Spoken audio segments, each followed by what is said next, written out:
do. Everywhere. So, wait. Oh yeah, we're still here. Okay, cool. We are up. We're live. So, well, first, Janet, thanks for being here. It's a pleasure to be talking with you. Thank you for having me. So I guess where we should start this off is that, from what I know, you started the Reprogram for Success. Is that correct? Is that what you call it? That's correct. Yes. Yeah. So let's give the listeners a little bit of a background of at least a motivation behind you starting that, and maybe why you started it. Well, I'm going to first say this. Our reality that we live in is combined of two different sciences, quantum physics, and then the second one is epigenetics. So quantum physics says everything's energy. Einstein said everything's energy and that's all there is to it. Match the frequency with the reality you wish for, and you can't help but bring it to you. That's not philosophy. That's physics. Now, I'll take it a step further that they've been able to see that the biochemical effects of your brain's functioning shows that your cells are affected by your very thoughts, which would mean that your thoughts have energy. Okay. So now let's go into epigenetics in its broader sense. So if you have any scientists watching or listening, I'm talking in broad sense, says that the reason why we live the reality we live is because of the programming or coding in our genes from our ancestors that is passed down to our parents, and our parents pass it to us from the time we're birthed to about 8 years old. After that, it's society, it's your friends, it's anything catastrophic that happens to you that's going to dictate your traits, your beliefs, your behaviors, your thoughts, your traditions. But all of those have energy in them too. Okay. So when I was young, at 10 years old, I grew up in Wyoming. I used to walk out and there were horses out there, and I would do what we might today call the laying of hands, energy healing type thing. Gotcha. And I didn't know what I was doing. I was just out there. Right. And as I got on, I was always interested in energy. So I did get, certified. I'm a Reiki master. I studied all different types of energy. I also studied the healing order of St. Raphael, which is a Gnostic healing order. I started just studying everything I could.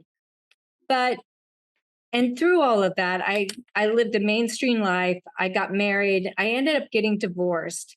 And my kids were pretty young. And I ended up getting a large sum of money. So I always wanted to help the underserved, and I always helped the underdog as a kid. So it was natural. So I gave to individuals and nonprofits alike. And before long, people were attached to me for my money. And I didn't know how to say no. Then I found myself in arbitration because my financial advisor, who I always say this is a well-known international firm, so it was well-known, it still is today, made an investment outside the scope and lost a lot of the money. And here I was sitting in arbitration and I'm thinking, I'm going to lose this money. I'm just going to lose this money. I never once I always thought I was going to win. Yeah. But I also knew the statistics in arbitration, which was you don't get all your money back. And matter of fact, you get a fraction. So here I am sitting there thinking, so that's the vibration, right? That's the quantum physics part of it saying, I'm not going to get the money back. I'm putting it out there. And sure enough, in the end, the financial advisor got disbarred. His partner got fined. The company got fined, but I only got 10% of what I lost. So here I am sitting there going, but there's got to be more to that than just energy or just, what happened. Why was I programmed that way? Why were my characteristics? I didn't really think of it as a program at the time, but I was thinking, what are my characteristics here? So I started digging down, and I came from 8 generations of ministers who signed up to be economically challenged, who signed up to give their last cents to the underserved, and who had no money to manage. Now, that is honorable for them, and that's what they signed up for. So I never want to take that away from my ancestors, but that's not what I signed up for in this lifetime. So I had to detangle all of that and figure it out.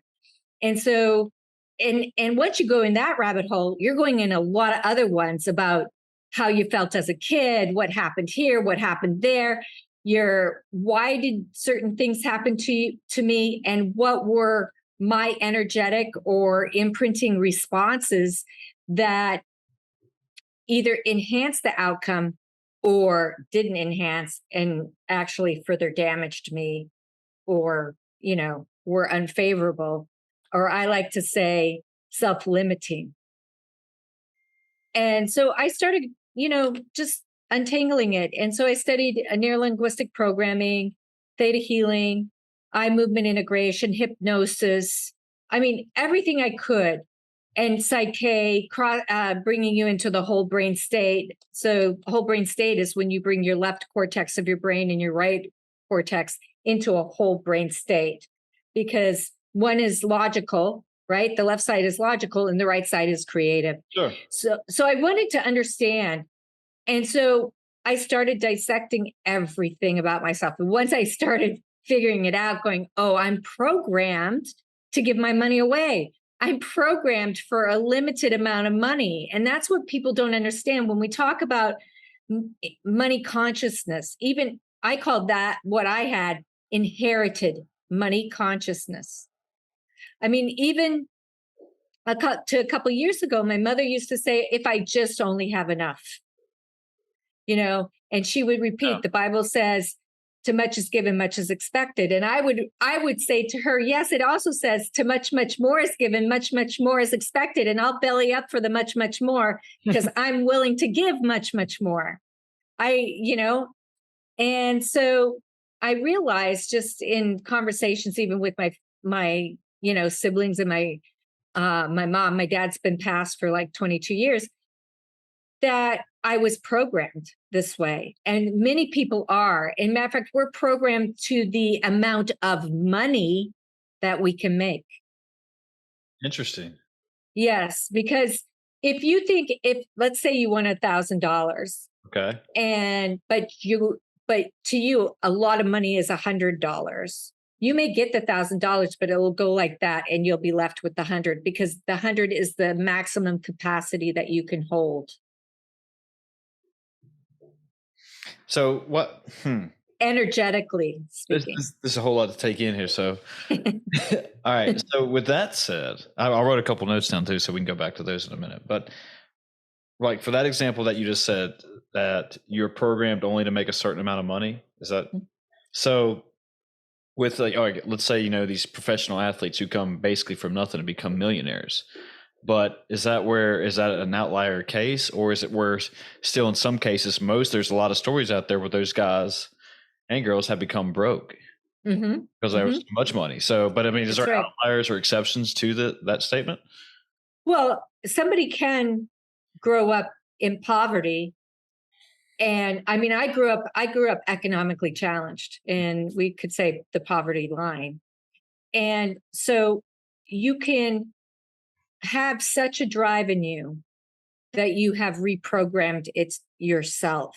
But it's like you said, it's rare that you find somebody that's grown up that way, that's been able to hang on to their wealth or prosperity. I'm going to say prosperity without some big major bump along the road where they had to learn, where they reprogrammed somewhere.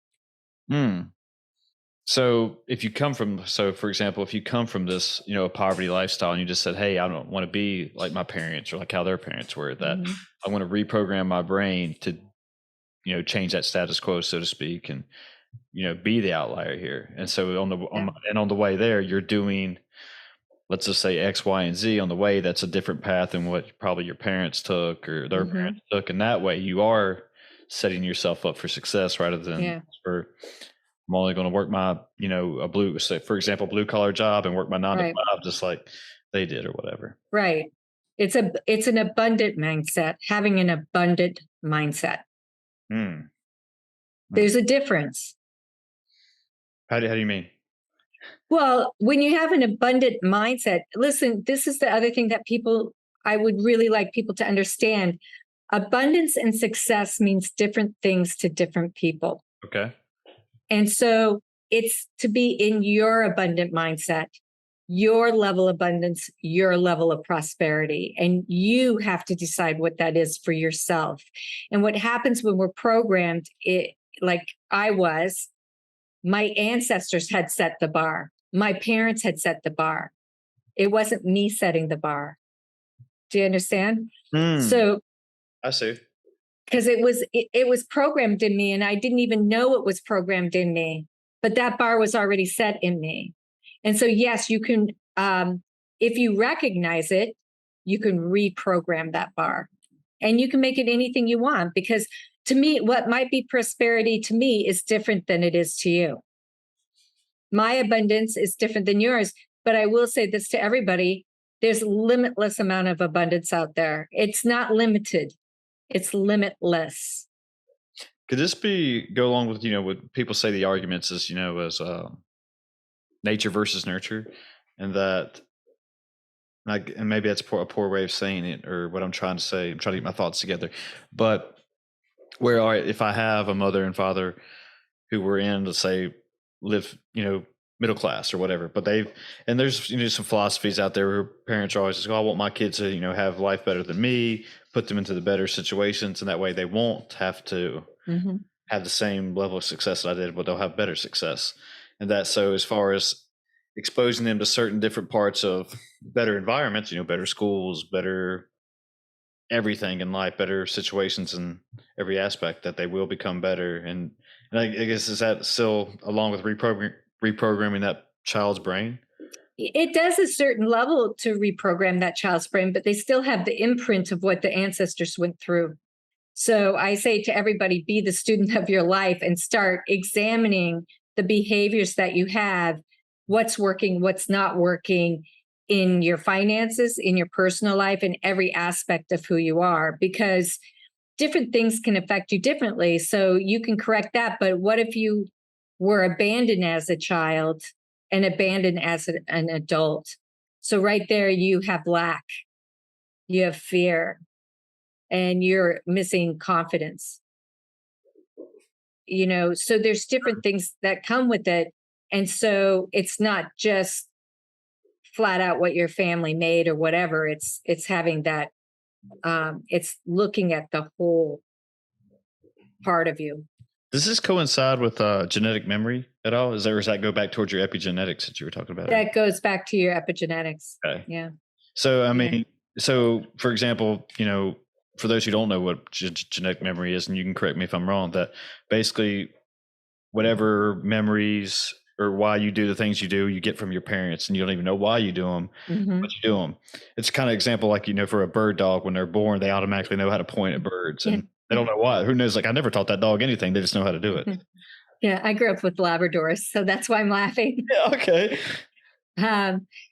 Yeah, it is. It's exactly, that's what I'm talking about by being programmed. Okay. That's exactly, it's the mindset. You're programmed that way. And it's certain things that your parents said over and over again. You take it in. You didn't know you did as a child. And our parents, they also were programmed. So it does help you also look at your parents at a later age to really understand where your parents came from, and to have more compassion, more understanding, more love, actually, to understand where they came from. At least in my case, it did.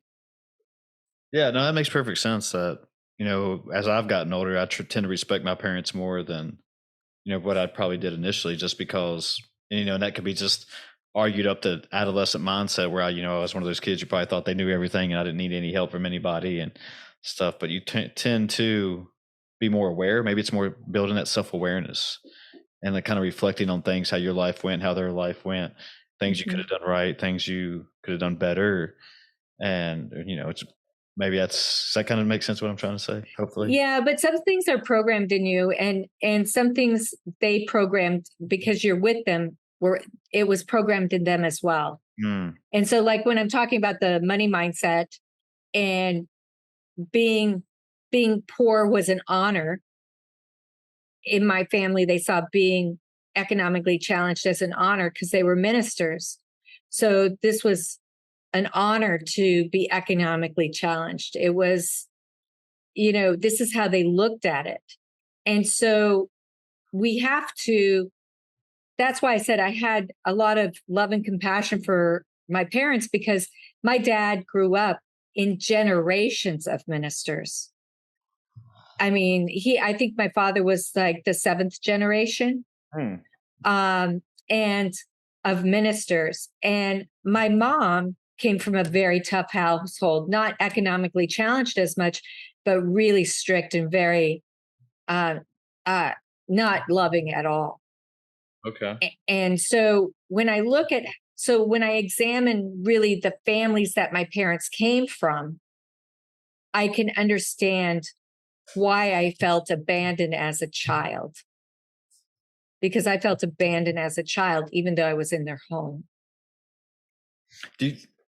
And so it gives me a viewpoint. It gives me a viewpoint of where they both were coming from, how they both were raised, and to have compassion and love and understanding for what they went through.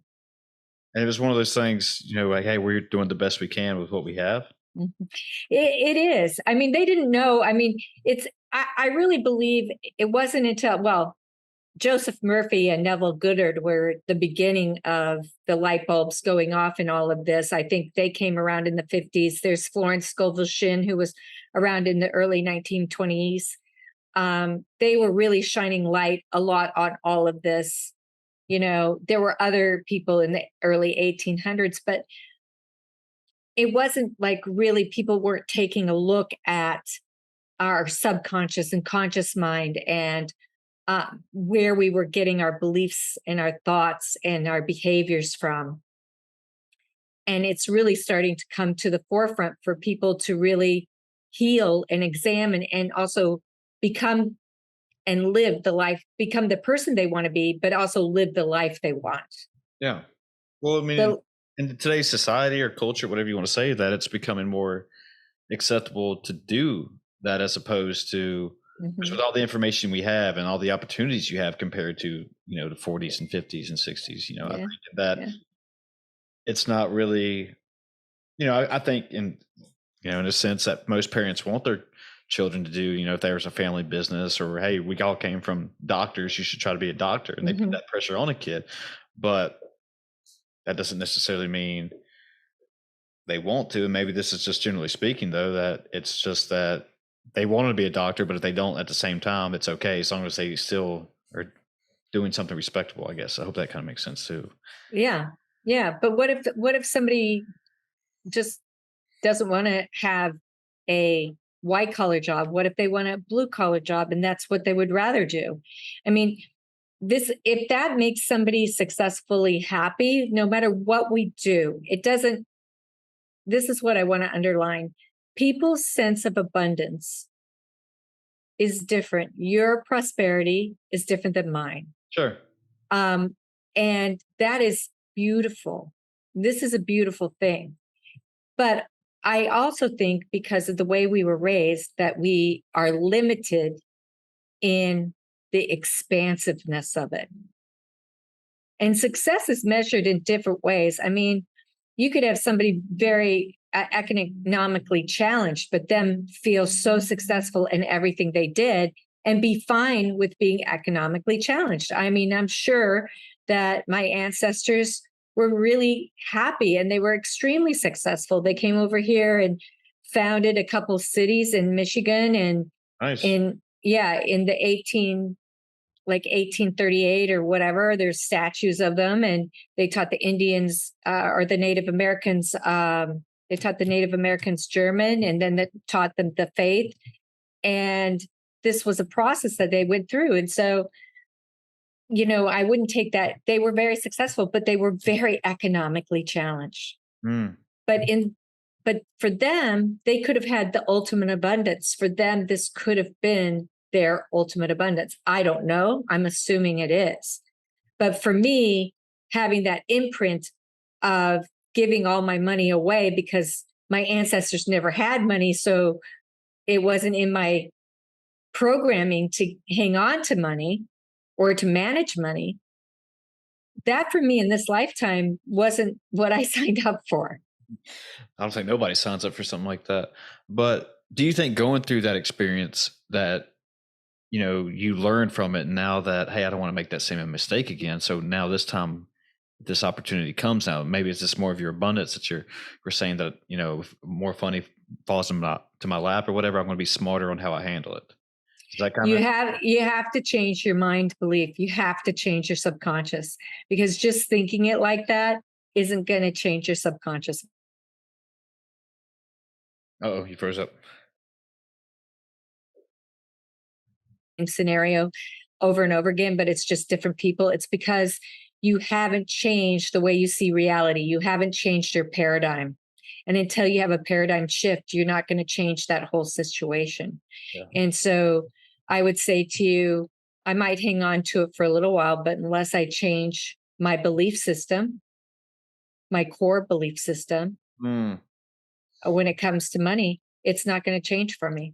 It's taken me a couple of minutes, but I'm finally starting to put it together, and I'm putting it in terms of this is where my mind is going. Just for example, with that example, like you just gave that, I'm a CrossFitter on the side. So I coach CrossFit classes and I train and compete, and I'm that guy. So, but it's, the other day I was in the grocery store and somebody came up to me and, they haven't been to the gym in a while, and they're like, oh, I'm coming back or whatever, and I was like, okay, that's fine. I didn't really ask, but I hope you do, but it's also one of those things that they want to come back and they want to be a better person. They want to lose weight. They have all these fitness goals and whatever, but then it's always, well, I'm going to start Monday, Yeah. Then that Monday turns into, well, I'm going to start next week. And then that turns into next week. And then it's like, hey, you want to do this, but again, you're not reprogramming your mind in order to meet those core beliefs that you're really saying out loud.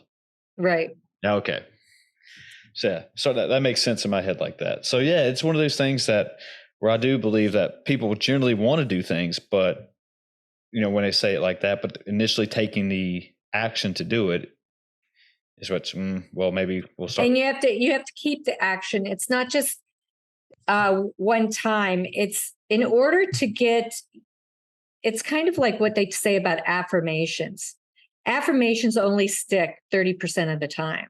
And even with affirmations, you got to say them over and over and over and over again for, like, what do they say? 21 days, 30 days? Build a new habit or something? Yeah. In order for an affirmation to stick, in order for a new habit or an affirmation to stick.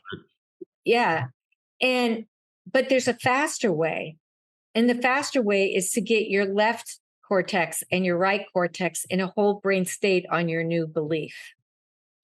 Can people, do that with their brain? I mean, or is it just, because I feel like that, that's what I do for a living. Yeah. But I mean, I guess that's bad. Was not how I was trying to think of that question out loud, and I'm trying to talk at the same time and think, but do most people have generally problems, I guess is what I'm trying to ask, of trying to get into that state of mind?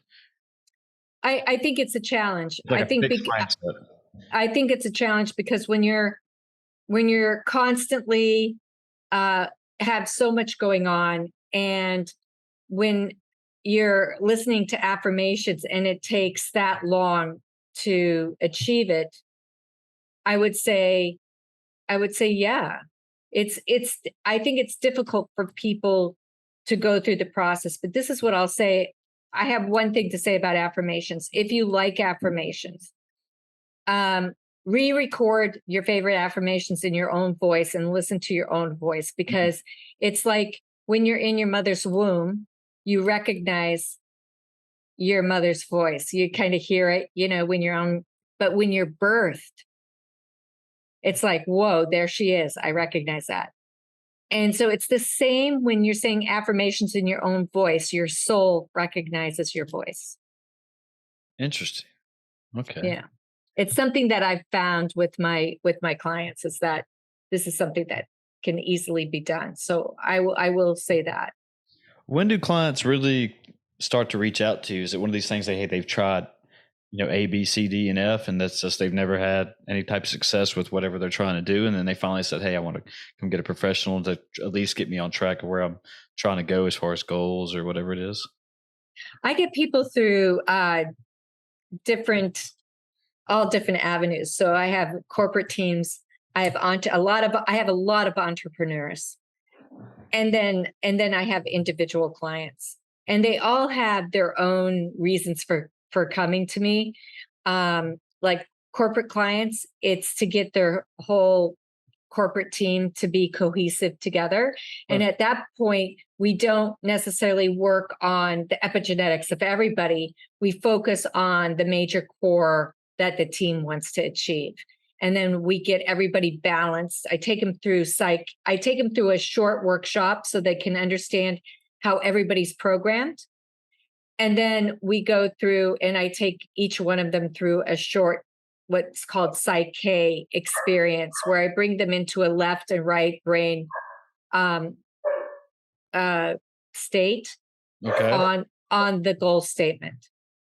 And then everybody's aligned. But I do that separately. When it's an individual or an entrepreneur, just by talking to them, I can tell what we're going to end up working on. That's part of neurolinguistic programming. Listening to what somebody says can speak volumes as to what they'll be working on. Yeah, just basically when you're actually, sorry, my dog's going a little crazy right now.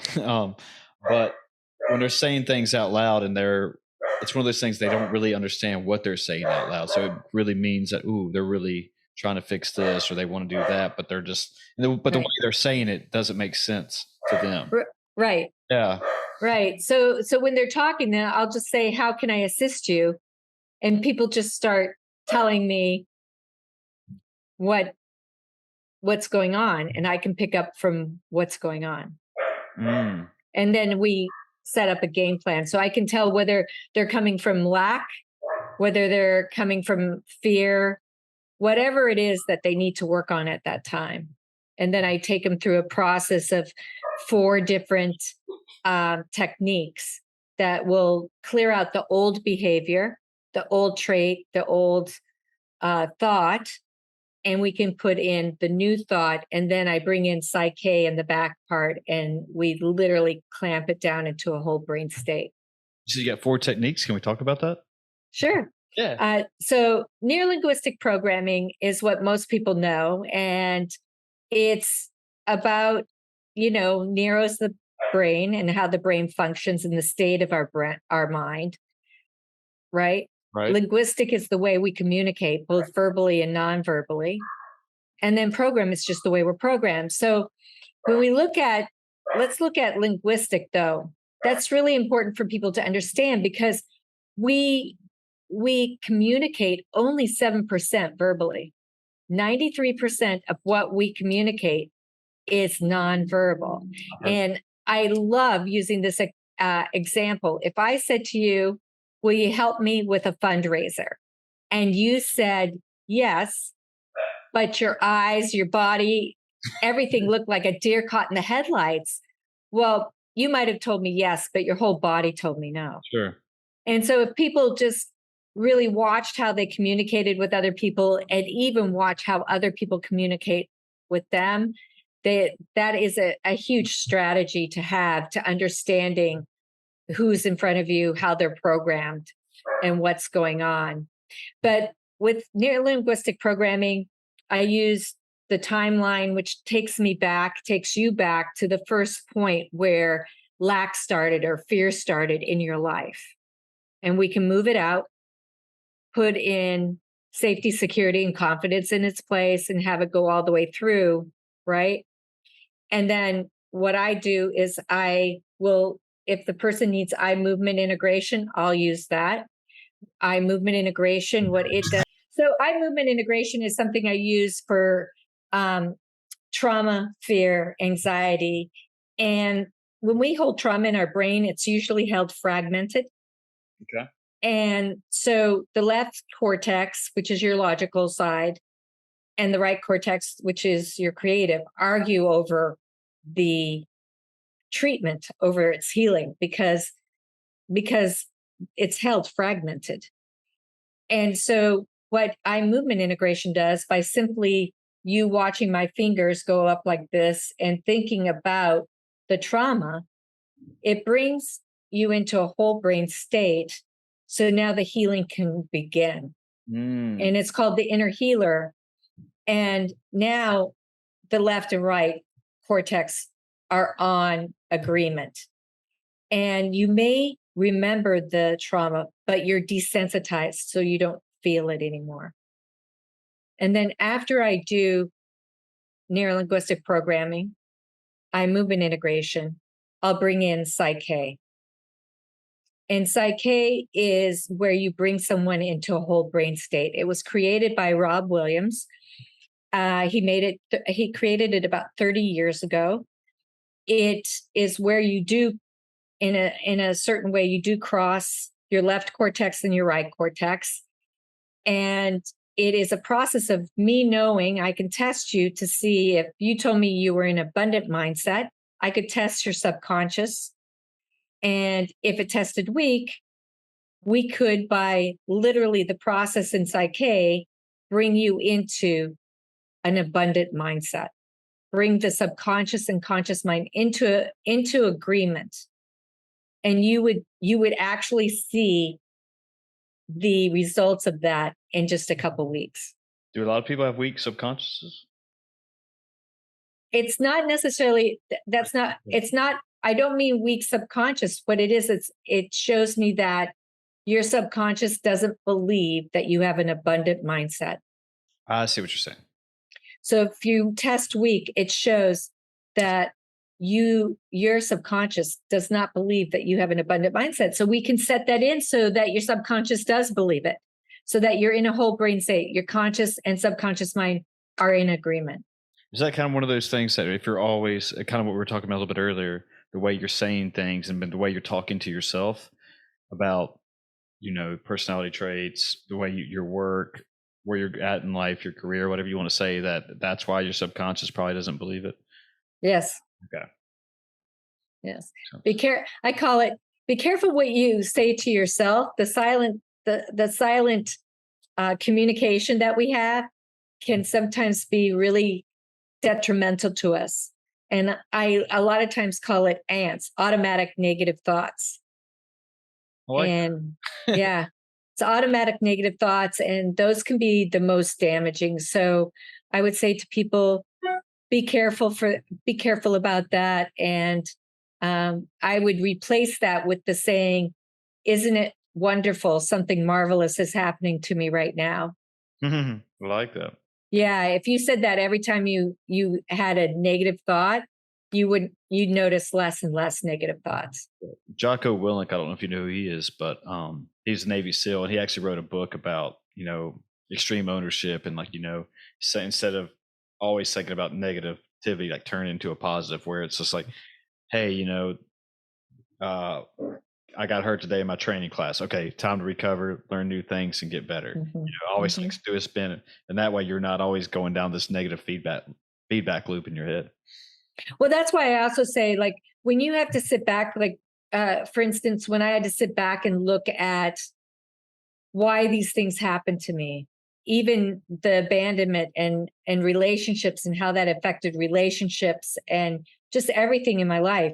Somebody once said to me, do you look at those as negative things? And I said, no, because they help me grow. Sure. If I start looking at everything and dissecting it and saying, okay, what did I contribute? So somebody might have the overall so the financial advisor made the investment, correct? Mm-hmm. But there were certain things along that line that I could have changed about myself, about my responses, about my care, right? So I played some sort of, I have to look at the part of me that contributed to it. And then from there, I can dissect where that goes and how I change it, so that I take a self-limiting belief that I had back then and make it self-enhancing belief. So that moving forward, that lesson, that whatever it was, that energy no longer belongs in my future or my present day. Is it one of these things? I know before we go to technique 2, that do you think if you wouldn't have had that experience with that investor or whoever he was that I think we may have touched on this a little bit earlier, but again, that would have helped change your mindset? You would have kept going down the same pathway? I think I would have. I think I would have. Well, I think we all have our purpose in life. I do. So I think I would have learned it at least another way. It might have been even more painful than that one, because I always think that the next one could be more painful. But I do think it was my purpose to uncover this, to be in service of others, to let people know what's out there and that they can reprogram for the success that they desire in their life. I mean, I know in the beginning we talked about epigenetics and quantum physics and everything, but a lot of what we're talking about into a philosophical standpoint is just like the free will versus determinism and that argument or arguments. Yeah. And just that, no matter what, if life is predetermined on what it is, that, like you just said, that occurrence would have happened in another form or fashion later down the road. And like, could have been worse. It could have been a little bit easier if you just don't know. But I might have never, but at the same point, I'd like to think that I would have found this purpose, but maybe I wouldn't have, because I do think that we've been given free will, freedom of choice, and we get to choose how we're going to go through life. Well, I guess people who are on the determinism side would argue with that, though, right? I'm just playing devil's advocate because I've really no, they could, but I'm just saying that if I could have had more things happen to me. You asked me, do I believe that I would have found my purpose in life, because this was my purpose, to help and be in service of others, to show them the way of a quick way to reprogram for themselves and to live the life they desire. Now, I don't know. I don't either. If I wouldn't have awakened, I mean, I literally feel like it was I was shoved into it. Yeah. I mean, And so in many different ways, I was pushed into it in a conscious awakening. Yeah. Without getting into unless you want to go down that route. I didn't know if you want to go down that route, but if you want to go down into a conscious awakening, yeah, it was definitely a conscious awakening. So wait, hold on real quick though. Like let's not get too far off the path here. We're talking about your techniques, but yeah, I would love to go down conscious awakening. Well, we can go down the techniques, then we can go down to conscious awakening. But I mean, and what I wanted to say to your point though, just because again, go back on the CrossFit thing, I've always had this athletic kind of mentality lifestyle, as far as my dad played sports all his life. I played sports up in high school, and even though I sat on a bench a lot, but I played or tried to. But I've always had this fitness, I guess, lifestyle. And so that when I found CrossFit, it just kind of makes sense to me being there. Mm-hmm. It's like it took all of what my life path or life journey, whatever you want to say, and like everything that's put together, and it all kind of makes sense to going into this one thing. And where, I found out something like I love going to, I can excel at an extent, and it just feels right, feels natural for some reason. So yeah, then you're in the right space. Yeah, I mean, like it's one of those things that I get there, and even if you're having a trash day, and that you start working out, and you have a good social community there too, and that just makes me feel better. And it's just, this is where I know it feels right, and it's helped train my mindset, it's helped train my body, it's helped train everything along these past 8, 9, 10, I don't know how many years I've been doing it now, but something along that. So yeah, I have friends that love CrossFit, but it's what you're describing is when you're in the middle line of the yin and the yang. When you reach that comfort, it's just you're there. The middle line, it's kind of like what they call the sweet spot. Yeah. Yeah, that makes more sense to me right there, the sweet spot. Yeah, it's the middle line of the yin and the yang, and that's what we desire for our lives, is to be right in that middle line of the yin and the yang. Okay. Well, let's move on to the techniques, and so we don't get too. Okay, so theta healing is very much like neurolinguistic programming. It uses a timeline. Okay. But in that, it's where the client pulls energy. I usually use it with meditators, where the client pulls energy through the top of their head and into their body. And the practitioner pulls energy through, but I push my energy into you and go through to the timeline and clear the timeline out, put the new belief in, and then throughout all of that process, there's a little DNA re-engineering, and then we go through Psyche. Psyche is always used at the end. It doesn't matter whether I'm using neurolinguistic program, theta healing, or eye movement integration. Psyche, I always use at the end because it brings you, it completes. It's almost like it locks it down, the new belief. And you're pushing your energy into that person. Is that what you said? Yeah. Divine energy. Yeah. That's just like, divine energy. I was trying to picture that in my head, like how that was going. Just from my heart. yeah. I mean, I just try like, oh, this sounds like a great or cool process. Just being like a spectator and just watching you do that, just seeing, it comes down through on the client and then down through me, and then I push my energy through and through the timeline, clear the timeline out, and then I take them through a DNA re-engineering, and then. What do you mean by DNA re-engineering?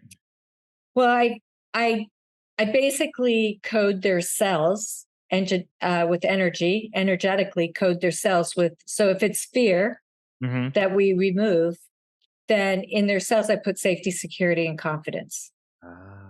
So you're re-engineering for the same, what you're putting for the same goal balance that you're going to put in.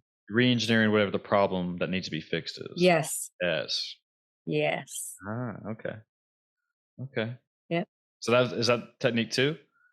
So it's theta healing, and then eye movement integration, which I already touched on, which is for trauma, and then Psyche is always used at the end.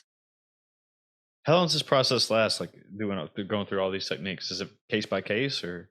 What do you mean? How long does it last? I mean, so like when you start to go through the 4 techniques with a person. So when I start with them, yeah, most of my sessions are 110 minutes. Okay. So it's almost it's short of 2 hours. Yeah. So I was just wondering, like, how long, with the person to get this process going. Well, I don't feel like I could, it depends on the client, but most clients it's at least 90 minutes. Sure. And I never could understand how somebody could say, okay, we're done. It's an hour. I can't do that. If I'm not finished, I'm not finished. And so I leave myself at least 110 minutes because then I know that I'll be complete.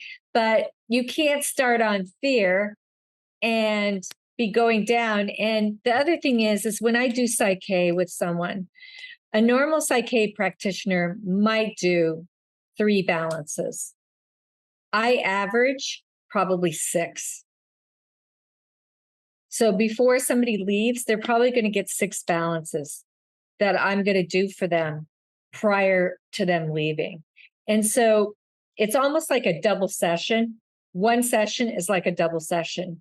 And it's hard for me to break it up because we're going through this process. And, as time goes on, you can streamline it, but it's almost like peeling back an onion. You get one, then you go to the next layers and the next. Yeah.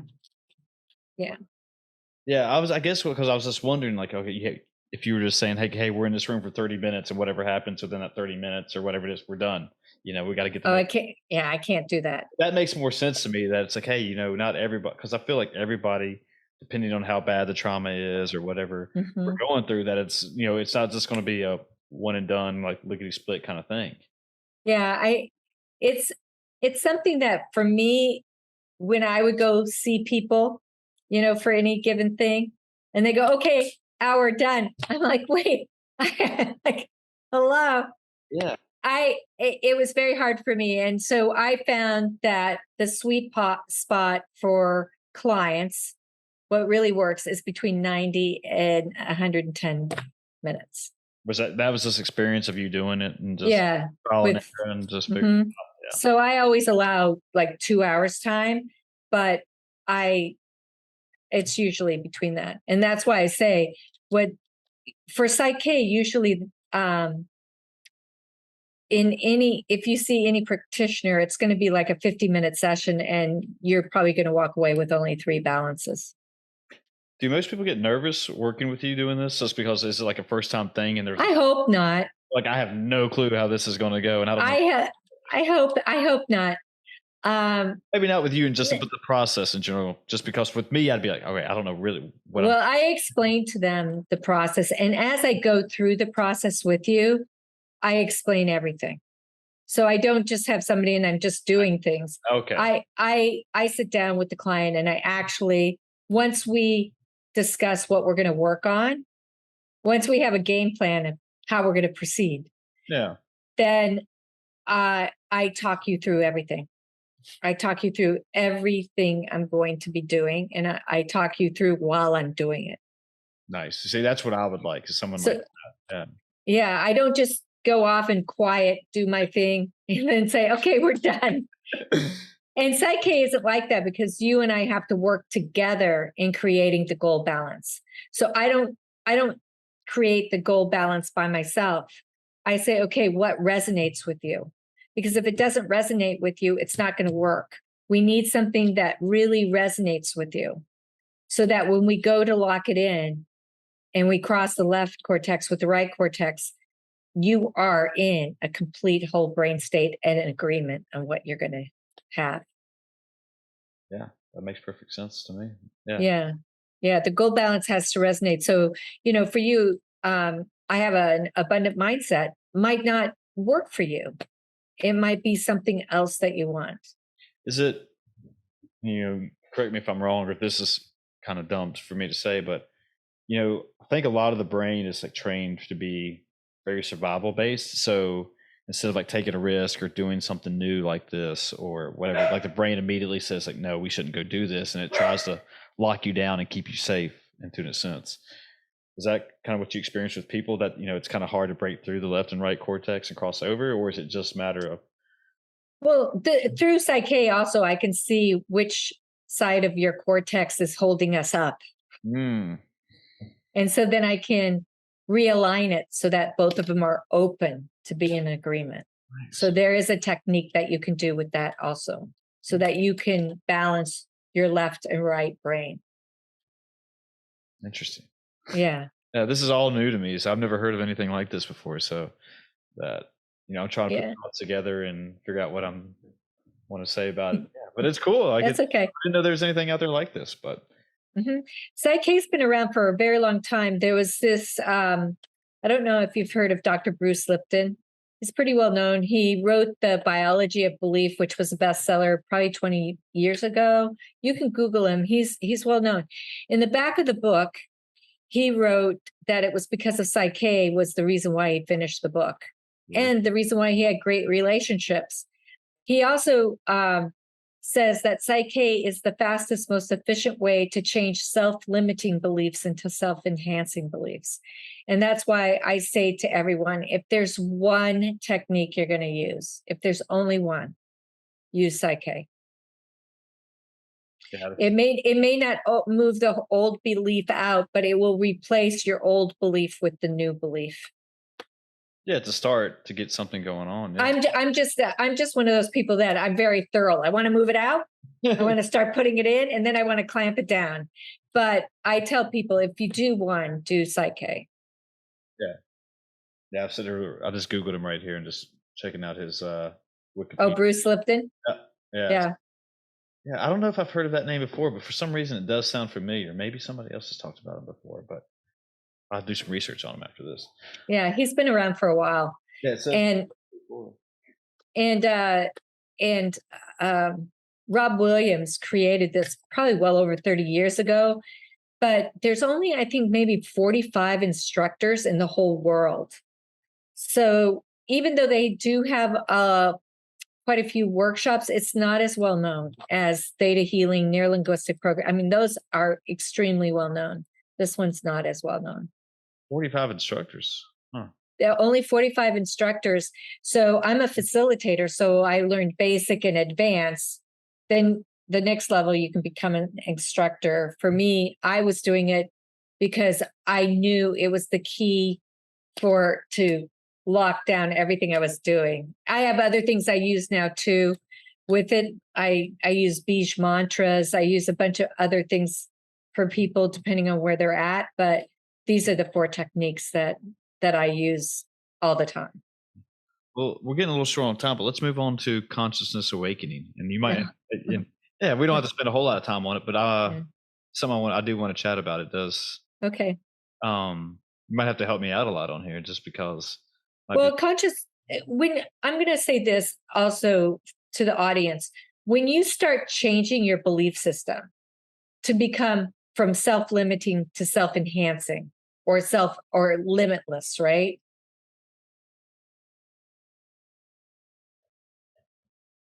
Oh, you might froze on me. Just freeze. You're evolving your consciousness, and so you're choosing that at that time. So that's part of evolution.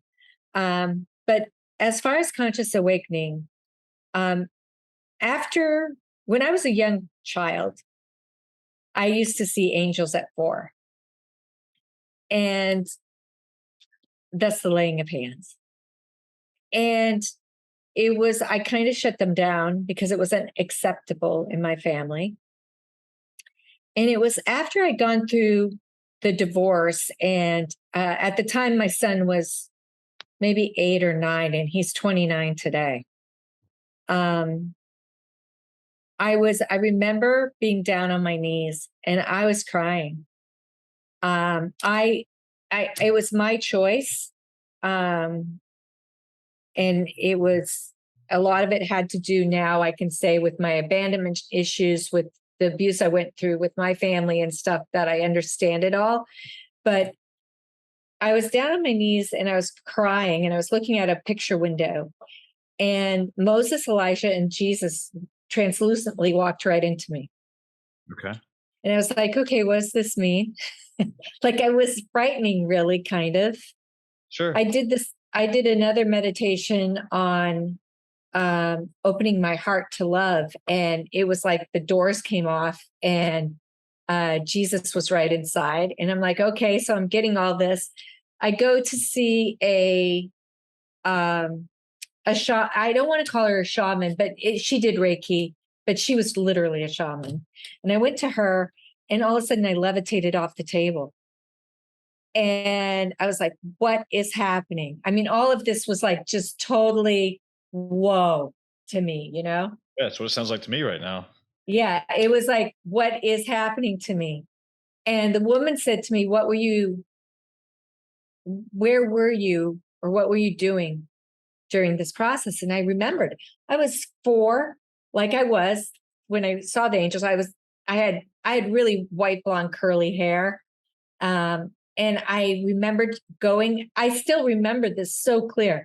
I was going up a golden escalator, and at the top of the escalator was a beautiful field of flowers. Wow. And there was Jesus.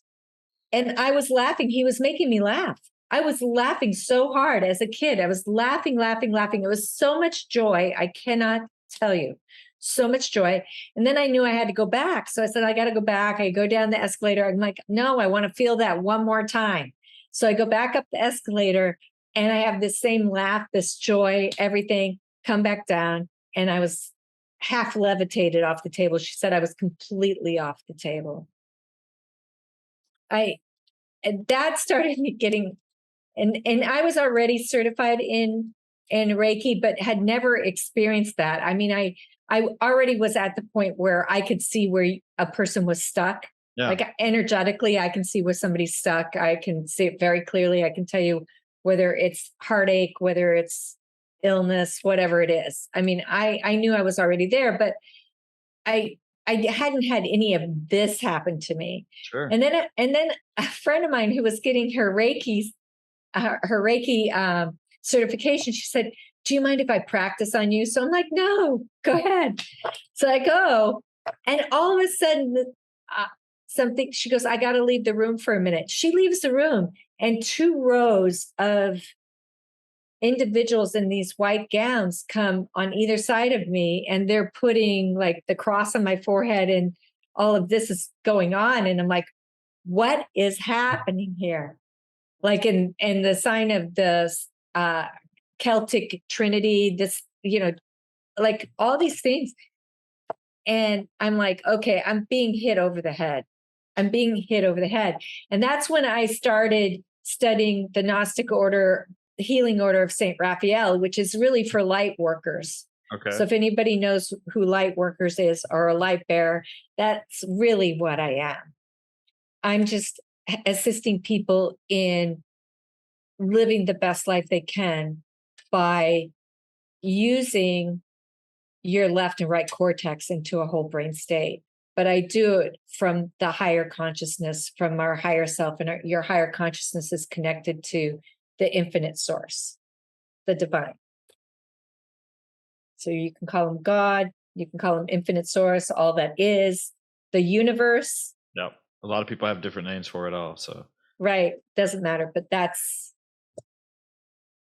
I'm a light worker for that. And so the way my program is, it's for those who may not believe in that, but it's so that they can live the optimal life that they desire and that they deserve. Because we all deserve to live the best life we can on earth.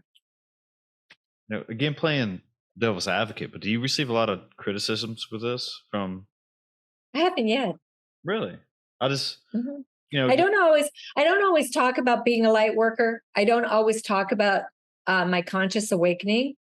But when you level up, when you decide, anytime somebody decides to change to those professional players that you're talking about, that changed their epigenetic background, that expanded, they elevated their consciousness at that moment. I'm just wondering that. So it was their choice. They elevated their consciousness. When you elevate your consciousness, some people will fall away. Not everyone will be on board with you because they can't connect anymore. Those people who are fearful, because you're not fearful anymore, you can't join the group. You're not in the club anymore. Yeah. But why would you want to be? Sure. Yeah, I guess what I was wondering was that, it seems like if people start to reprogram, or like, those players that we're talking about, then they hit a wall and they can't get through this obstacle or that wall, or break it down to get to where the point A to point B or whatever it is. They tend to would start being negative towards it, start playing a victim mentality and just like, oh, doesn't work for everybody, woe is me, that type of thing. But that's a program we have running. Victim mentality is a program we have running. It is. And it seems everything is, almost everything we have, even when we reprogram, look, we're talking about it as reprogramming. It's still a program. Sure. That's true. That's a good point. So it's still a program. It's just that, which program would you want to have running? Lack or abundance? I'll take the abundance. Sure, me too. I mean, so it's really becoming, as I said, the student of your life and deciding, okay. And religion really has nothing to do with it. We just touched why I ended up doing it. Mm-hmm. But religion really doesn't. I mean, I do it because I'm in service to others and I want people to live the best lives they can live. So if I can give them information that I know will change their life to be from limited to limitless, then so be it. Janet, I think we should take it home on that right there. I like that saying right there. So if people want to find you, if you want to plug anything, feel free to do it. Okay. Well, they can find me at janetelaneschmidt.com. And if they say that they heard me on your show, I'll give them a 50% off on their first session. But I'm on Instagram, Janet Elaine Schmidt. I a lot of times will post my goal balances on there so they can see what those are, so they can understand what I'm talking about. And then I'm on LinkedIn too, Janet Elaine Schmidt. Cool. Janet, thanks for being here. That was a good conversation. Like, really had me thinking different ways about stuff and learning some new pearls and gems for sure. So thanks for having me. You're very welcome. All right. Good night, folks.